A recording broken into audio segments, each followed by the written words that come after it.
చాలామంది తల్లిదండ్రులు అడుగుతూ ఉంటారు. మా బాబుకి ఏడాది పొడుగుతా ఊరికే దగ్గొస్తుందండి. పదే పదే డాక్టర్ దగ్గరికి వచ్చి మందు తీసుకోవాలంటే ఇబ్బందిగా ఉంది.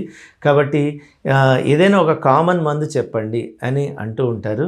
నిజానికి ఏడాది పొడుగుతా వాడుకోదగిన దగ్గు మందంటూ ఏది ఉండదు. ఎందుకంటే దగ్గుల్లో కూడా రకరకాలు ఉంటాయి. అది జ్వరంతో పాటు వచ్చినట్టయితే అది ఇన్ఫెక్షన్ అయి ఉంటుంది. జ్వరం లేకుండా వచ్చినట్లయితే ఆ దగ్గు అది చాలా కామన్‌గా అది అలర్జీ అంటే దుమ్ము, ధూళి వల్ల వచ్చిన అలర్జీ వల్ల అయి ఉంటుంది. కాబట్టి రకరకాల దగ్గులుంటాయి. వాటికి రకరకాల మందులుంటాయి. కానీ చాలామంది ఈ సంగతి తెలియకుండా వాళ్ళ సొంత తెలివి ఉపయోగించడమో, లేకపోతే దగ్గరలో వెళ్ళి మెడికల్ షాప్‌లో ఏదో ఒకటి దగ్గుమందు ఇవ్వు అని చెప్పి అడగడమో, వాడడం వల్ల కొన్ని సైడ్ ఎఫెక్ట్స్ అనేవి చాలా వస్తూ ఉంటాయి. అందుకని ఆహ్, నా సలహా ఏంటంటే ఎప్పుడు దగ్గు వచ్చినా కూడాను 2 రోజుల్లో తగ్గకపోయినట్లయితే వెంటనే మీ డాక్టర్ దగ్గరికి వెళ్ళి చూపించుకోవడమే మంచిది.